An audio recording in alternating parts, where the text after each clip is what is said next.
Bismillahirrahmanirrahim. Assalamualaikum warahmatullahi wabarakatuh. Kali ini kita akan melanjutkan pembahasan untuk materi tentang ring atau biasa disebut dengan kalau bahasa Indonesianya adalah gelanggang. Ya, jadi kalau yang kemarin kita pelajari itu grup, kalau grup biasanya diartikannya masih grup juga gitu ya bahasa Indonesianya. Kalau ring istilah bahasa Indonesia yang digunakan adalah gelanggang. Nah, berbedanya dengan grup, kalau grup itu operasi yang dilibatkan ke dalam himpunannya itu adalah hanya satu, sedangkan kalau di gelanggang itu ada dua, gitu ya. Nah, kita lihat dulu definisi formalnya. Ini juga saya ambil saja dari buku Galian yang kalau tidak salah saya sudah share juga, ya. Jadi kalian bisa buka di sana juga, ini betul-betul saya ambil dari sana, vlog gitu ya. Nah, yang dimaksud dengan ring biasanya notasinya pakai R, bagaimana kalau grup pakainya G gitu ya. Ring R, jadi walaupun bahasa Indonesia juga gelanggangnya biasanya tetap notasinya R, tidak jadi G. Tapi secara umum kita bisa menggunakan notasi apapun gitu, asalkan kita definisikan dulu di awal bahwa itu adalah ring atau grup, jadi mau pakai huruf A, B, C, dan sampai Z juga itu boleh untuk menotasikan dia baik ring maupun grup. Nah, suatu ring R adalah suatu himpunan ya bersama atau yang dilengkapi dengan dua operasi biner ya. Dalam hal ini dinamakan penjumlahan dan perkalian, walaupun sekali lagi saya tekankan yang disebut dengan penjumlahan dan perkalian di sini tidak selamanya penjumlahan dan perkalian yang biasa kalian kenal ya. Jadi maksudnya gini, jadi misalkan penjumlahan di sini bisa kita definisikan menjadi lain, artinya saya bisa saja mendefinisikan bahwa A ditambah B itu sama dengan 2AB gitu. Itu nggak masalah selama penjumlahan tersebut well defined ya. Nah, artinya misalkan saya punya angka 1 tambah 1 kan belum tentu jadi 2. Kenapa? Karena saya definisikan bahwa penjumlahannya 1 tambah 1 sama dengan 2 dikali 1 dikali 1. Kalau dalam hal ini sama sih ya. Atau 2 tambah 3 gitu ya. 2 tambah 3 yang biasa kita kenal adalah 5. Sedangkan di sini 2 tambah 3, 2 sama dengan 2 dikali 2 dikali 3 dikali 2 gitu ya. Yang hasilnya juga tidak sama dengan 5. Gitu. Begitu pula dengan perkalian, di sini hanya untuk simplifikasi ya. Jadi istilah yang digunakan adalah penjumlahan dan perkalian. Notasinya juga sama, A tambah B, tapi A tambah B itu merepresentasikan apa? Itu yang bisa jadi definisikan berbeda dengan yang biasa kita kenal. Begitu pula dengan perkalian bisa ditulisnya AB, tapi didefinisikannya bisa jadi lain gitu ya. Nah, sehingga ya untuk setiap sembarang 3 elemen di R ya, maka sifat-sifat ini berlaku. Yang pertama, dia bersifat komutatif terhadap operasi penjumlahannya. Ya, jadi A tambah B harus sama dengan B ditambah A. Kemudian dia bersifat asosiatif ya. Jadi A tambah B tambah C sama dengan A tambah B tambah C. Kemudian yang ketiga terdapat elemen identitas 0. Nah, di sini juga sama. 0 itu tidak selamanya berupa angka 0. Ya. Yang paling gampang adalah kalau kita punya matriks gitu ya, si ringnya misalnya. Otomatis identitasnya bukan angka 0 kan? Setidaknya dia matriks 0. Tapi bukan tidak selalu angka 0. Nah, atau dengan kata lain, terdapat suatu elemen 0 di R sehingga kalau saya tambahkan elemen 0 itu dengan sembarang elemen atau dengan suatu elemen di ring tersebut, maka dia akan menghasilkan elemen ring itu sendiri. Jadi tidak berubah gitu ya. Nah, yang selanjutnya terdapat min A atau bisa disebut ini di sini jarang disebut inverse tapi ya karena ada istilah lain gitu. Tapi kadang-kadang tulisnya min A atau inverse terhadap operasi penjumlahan gitu ya, sehingga kalau saya jumlahkan antara A dengan inverse-nya, maka dia akan menghasilkan elemen identitas. Kemudian yang kelima, dia bersifat asosiatif perkalian, gitu ya. ABC sama dengan AB dikali C. Jadi biasanya yang di dalam kurung itu dioperasikan terlebih dahulu. Kemudian dia bersifat distributif. Yang keenam, jadi A dikalikan B ditambah C sama dengan AB ditambah AC, dan B tambah C kali A. Jadi kalau A-nya diubah posisinya, yang tadinya di depan jadi di belakang, itu juga dia berlaku sifat B tambah C dikali A sama dengan BA ditambah CA. Ini mungkin terlihat trivial atau biasa kita lihat, jadi seolah-olah seperti ini kan jelas gitu, tapi secara umum tidak. Kenapa terlihat seperti jelas? Karena himpunan-himpunan yang biasa kita gunakan atau kita biasa kaji gitu, itu merupakan himpunan-himpunan yang memang dia sudah mempunyai struktur yang istilahnya bagus lah, artinya dia juga berupa ring, berupa grup, artinya sifat-sifat ini sudah pasti terpenuhi gitu ya. Tapi secara umum untuk ruang-ruang yang lebih luas lagi atau yang lebih umum lagi, hal-hal ini bisa jadi tidak berlaku gitu ya. Nah,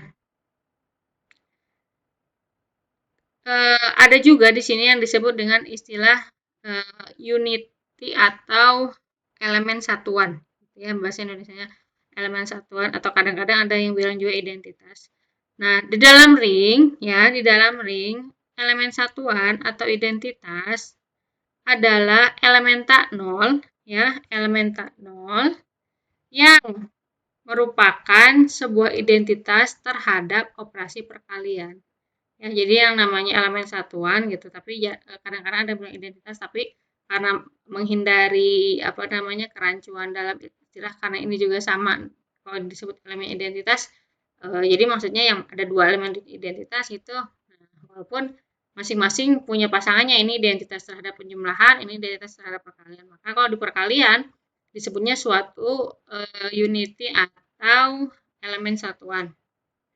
Nah, jadi suatu elemen satuan di dalam suatu ring adalah elementa 0. Jadi dia tidak boleh 0, yang merupakan suatu elemen identitas terhadap operasi perkalian.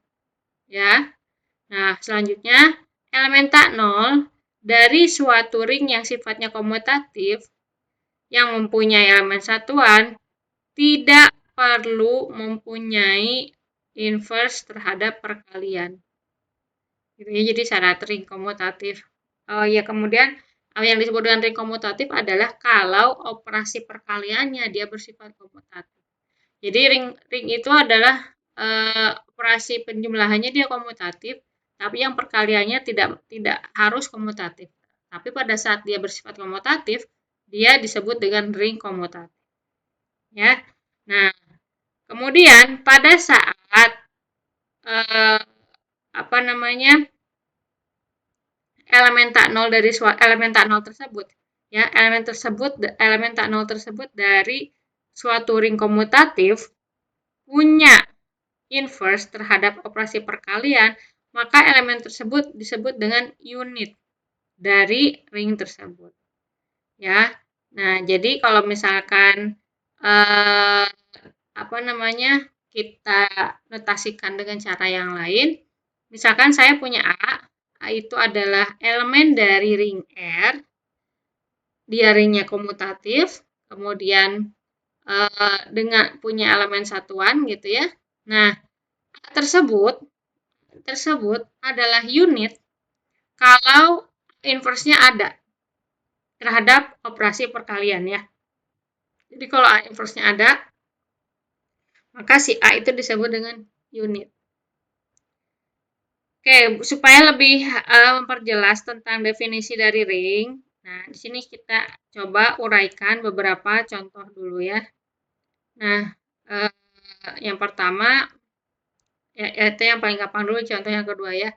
Himpunan Zn terhadap penjumlahan dan perkalian modulo n merupakan ring komutatif dengan elemen satuannya 1. Ya, di sini saya coba ambil yang anggotanya tidak terlalu banyak.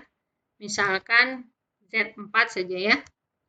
Nah, Untuk grup ataupun ring yang elemennya hingga ataupun cuma sedikit gitu, kita bisa menunjukkan dia ring itu dengan menggunakan tabel Cayley biasanya, tabel Cayley. Jadi ini saya pilih Z4 aja ya. Elemennya 0, 1, 2, 3. Ini semua modulo 4. Nah, kita buat tabel terhadap penjumlahan. Ini jumlah, ini tabel terhadap perkalian.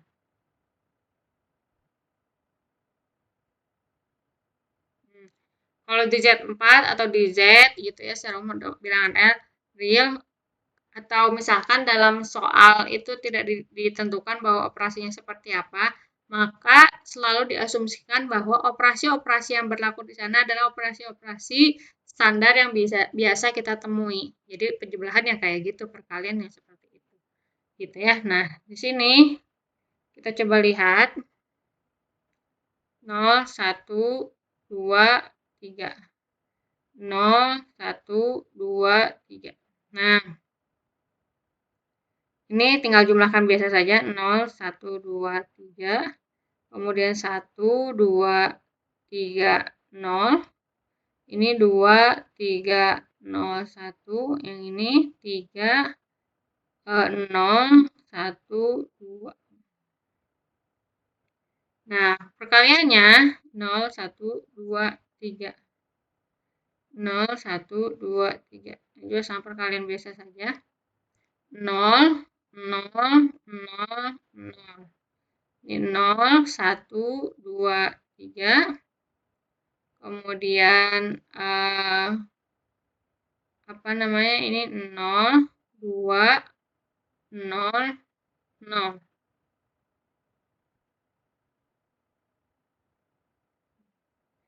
Ini 0.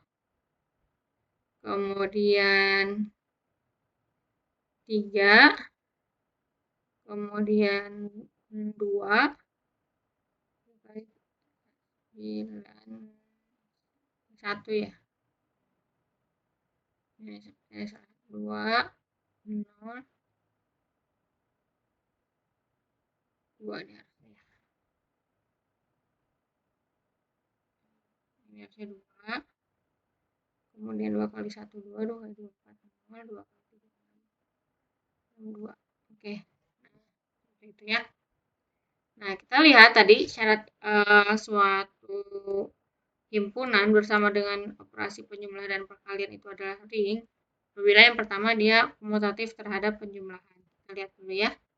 Komutatif apakah 1 ditambahkan 0, hasilnya 1, sama enggak dengan 0 ditambah 1? Sama kan? Tuh. Ini. Kemudian 1 ditambah 1, 1 ditambah 2, 3 kan? Sama dengan 2 ditambah 1, ini juga sama. Nah, 2 ditambah 3, 2 ditambah 3 sama dengan 3 ditambah 2. Itu sisanya 0. Nah, ini kan komutatif. Ini terpenuhi. Kemudian asosiatif sudah jelas ya. Ini kita lihat bahwa hasilnya merupakan dia tertutup terhadap penjumlahan juga. Artinya dia otomatis akan operasi ini kan berlaku.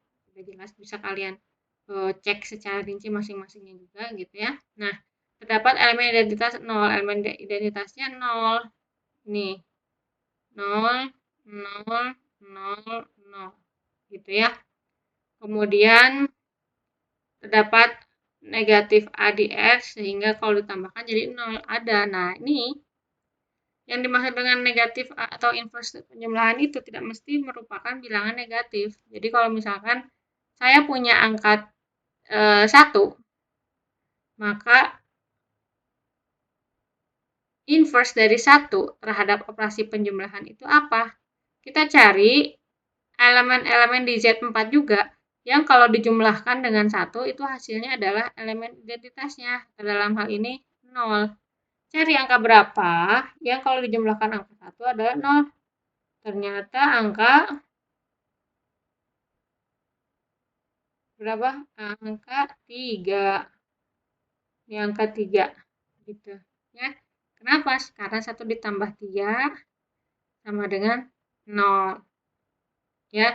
Kemudian kita lihat untuk angka 2 ditambah berapa supaya hasilnya 0, ditambah 2. Angka 3 ditambah berapa supaya 0, tambah 1. Angka 0 ya ditambah 0 juga sudah pasti jadi 0. Gitu, dengan dirinya sendiri juga sudah ya berubah menjadi elemen identitas. Nah, jadi setiap masing-masing elemennya itu punya inverse terhadap operasi penjumlahan ya. Jadi untuk lebih gampangnya sih kita lihat saja apakah masing-masing baris pada tabel ini ya, di masing-masing barisnya atau masing-masing kolomnya dia punya angka 0 enggak? Nah, ini kalau dia punya angka 0 otomatis elemen di sana punya inverse. Nih, misalkan 0. 0 itu kan 0 dan tambah 0. Artinya inverse dari 0 ini adalah 0, inverse dari 0 ini adalah 0 ini. Kemudian di baris kedua 0-nya di sini nih.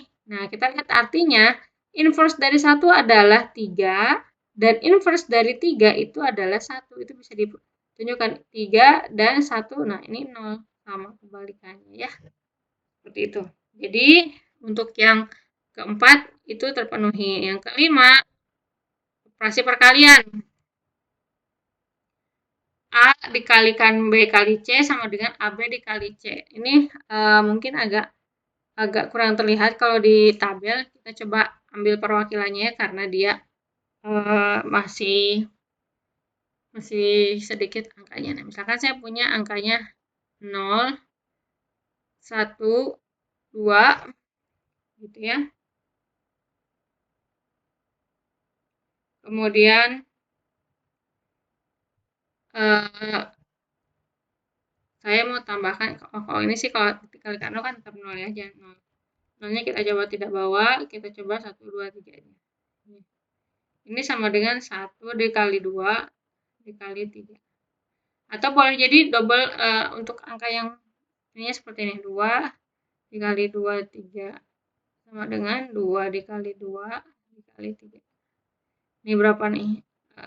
6, 12 berarti 0. Ini juga sama gitu ya. Nah, artinya yang kelima juga terpenuhi. Nah, rasanya 6 juga jelas ya, bisa kalian coba sendiri bahwa sifat 6 juga terpenuhi. Nah, dari ke-6 sifat ini artinya dia merupakan ring terhadap operasi penjumlahan dan perkalian. Selanjutnya, kita lihat apakah dia ada elemen satuannya atau dia punya unit juga gitu ya. Kita lihat dulu definisinya. Suatu elemen satuan gitu ya atau identitas dalam suatu ring adalah elemen tak nol. Nah, elemen tak nol dulu. Artinya yang kita lihat hanya 1, 2, dan 3 saja. 1, 2, 3 saja kita taruh sini ya. 1, 2, 3. 1, 2, 3. Nah, elemen tak nol yang merupakan identitas terhadap operasi perkalian. Jadi elemen satu atau identitas adalah dalam satu ring adalah elemen tak nol yang merupakan identitas terhadap operasi perkalian. Nah, kita lihat apakah dia punya elemen identitas. Artinya kalau misalkan kita mengalihkan seluruh anggota di situ, ya hasilnya dia sendiri. Ada ya elemen satunya apa? Ini angka 1 nih, angka 1 ini. Jadi kita bisa lihat dari tabel juga, kalau dikalikan dengan setiap anggota dirinya sendiri, anggota dari Z4 dia akan menghasilkan dirinya sendiri. Ya, nomor 2 bukan elemen satuan. Kenapa? Karena kalau dikaliin kan tidak berubah jadi dirinya sendiri. 0, 1 berubah jadi 2, 2 berubah jadi 0, dan seterusnya. 3 juga sama. Artinya 1 itu adalah elemen identitas ya, atau unity. Nah, sekarang pertanyaannya adalah apakah dia bersifat komutatif? dulu rig-nya. Jelas ya, ini karena 2 dikali 3 sama dengan 3 kali 2. Nah, selanjutnya kita cek ya, apakah unit dari masing-masing elemennya gitu ya. Di sini kita lihat lagi elemen tak nol dari suatu ring komutatif yang sudah terpenuhi dengan unity atau elemen satuan, tadi juga sudah kita tunjukkan dia punya elemen satuan Z4 itu. Nah, itu tuh kan nggak harus punya inverse terhadap perkalian. Nah, kita cek apakah dia punya inverse terhadap perkalian gitu ya. Karena kalau pada saat dia punya, si elemen itu adalah unit kalau inverse-nya ada. Nah, kita lihat apa yang dimaksud dengan inverse perkalian itu adalah kayak tadi. Jadi kalau kita kalikan hasilnya adalah identitasnya atau elemen satuannya. Jadi misalnya saya punya angka 2 dan 3, maka 2 itu dikatakan unit dari 3 itu kalau 3 itu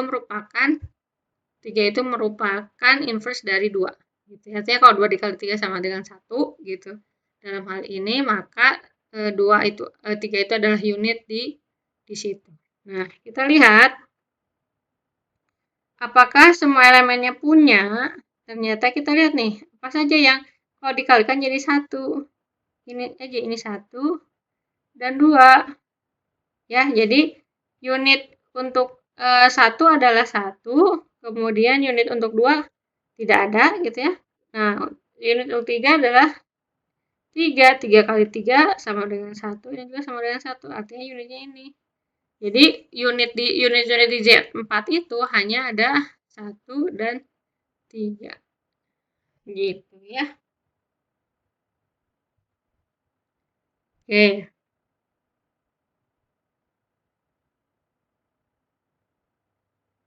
Nah, selanjutnya kita coba yang contoh 4 ya, yang agak lebih lebih luas daripada yang ZN. Misalkan diketahui himpunan yang isinya matriks-matriks yang ukuran 2x2, di mana entry dari matriks tersebut itu adalah bilangan bulat, gitu ya. Kita akan tunjukkan apakah dia merupakan ring atau bukan.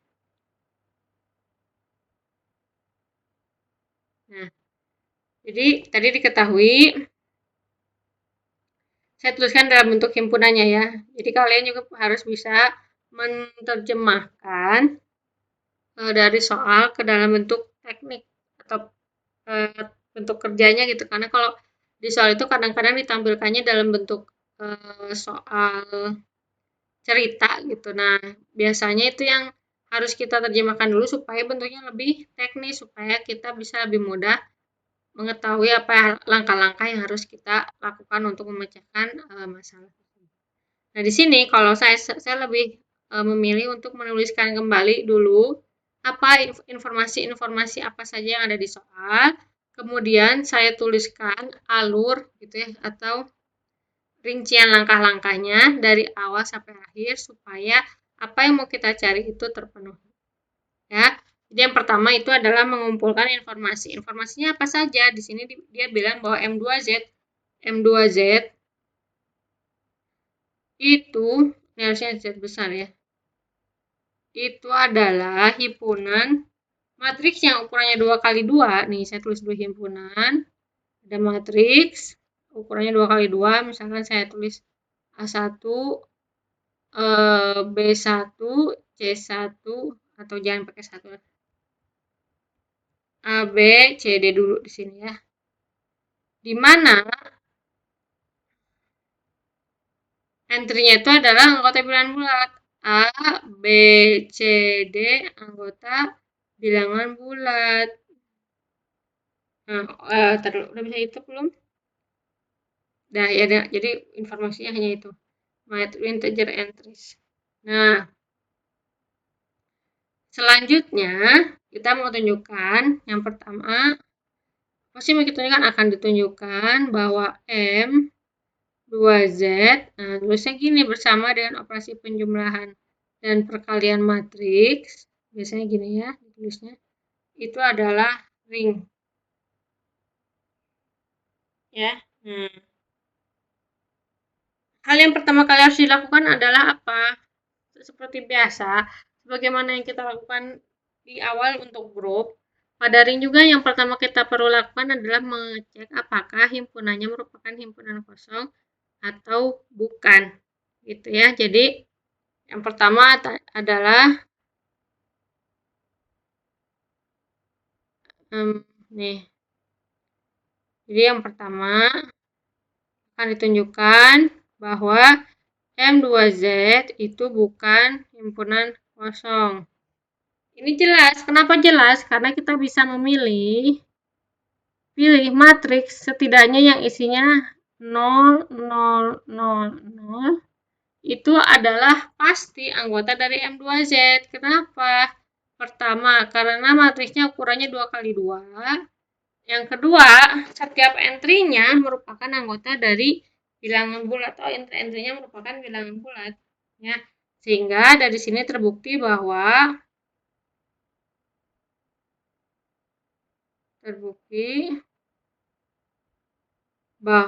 M2Z itu adalah ring. Tak kosong, langsung ring, tidak kosong. Nah, yang kedua, selanjutnya kita lihat apa saja yang harus kita tunjukkan. Yang pertama adalah ambil dulu nih, ambil sembarang ABC di R.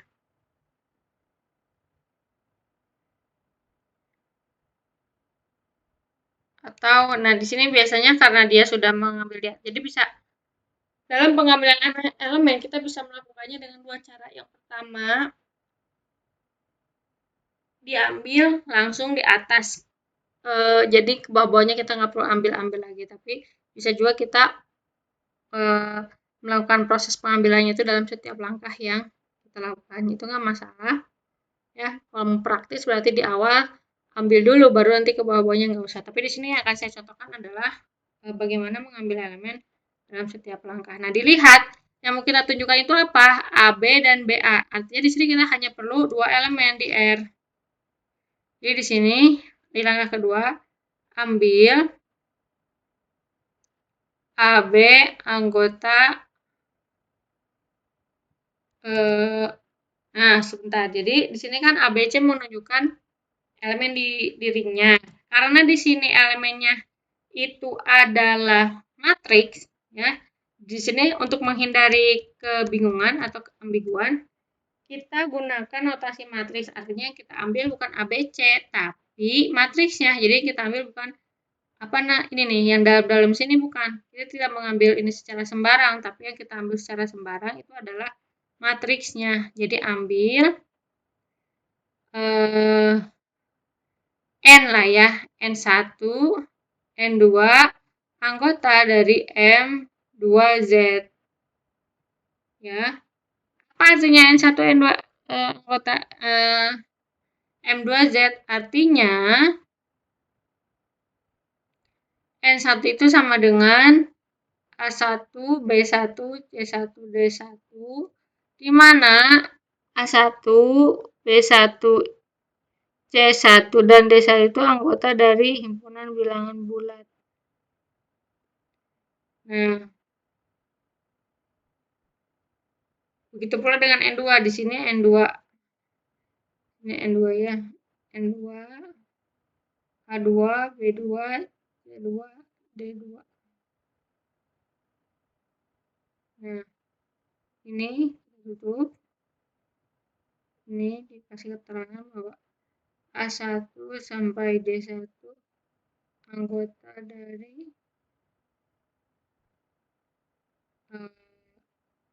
ini seterusnya ya. Nah, A2, B2, C2, D2 itu anggota dari Z. Nah, oke. Di sini kita baru ngambil elemennya. Nah, selanjutnya yang mau kita tunjukkan apa? Nah, ditulis yang akan ditunjukkan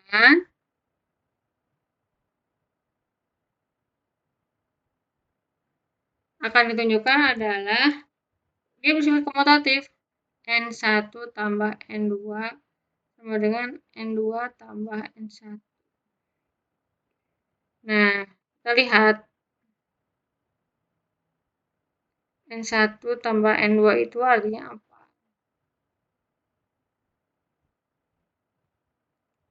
Jadi, ini isinya 1 saja 1.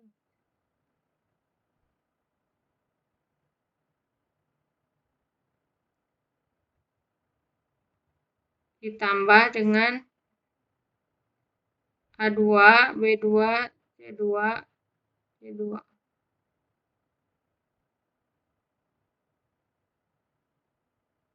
Kemudian kita jumlahkan seperti biasa, penjumlahan per elemen. A1 tambah A2, B1 tambah B2, C1 tambah C2, D1 tambah D2. Nah, itu. Nah ini kan sebenarnya bisa kita balik ya di dalam. C2 tambah A1, C2 tambah C1, D2 tambah D1. A1, B, ini B. B2 tambah B1, ini D2 tambah B1. Nah, sekarang kita pecah lagi. Sama dengan, jadi ini kondisinya udah kita balik. A2 tambah A1, B2 tambah B1, C2, C2,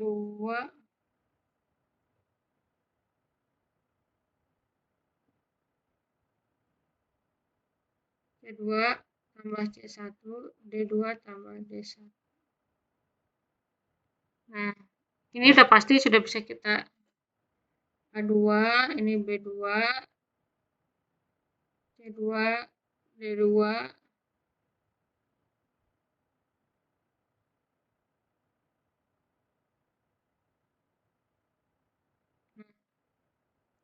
sebentar ini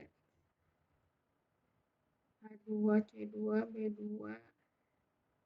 C2 ditambah 1 B1, C1, D1. Nah, ini sama dengan N2 tambah N1. Jadi dia terbukti bersifat komutatif terhadap operasi penjumlahan. Nah, selanjutnya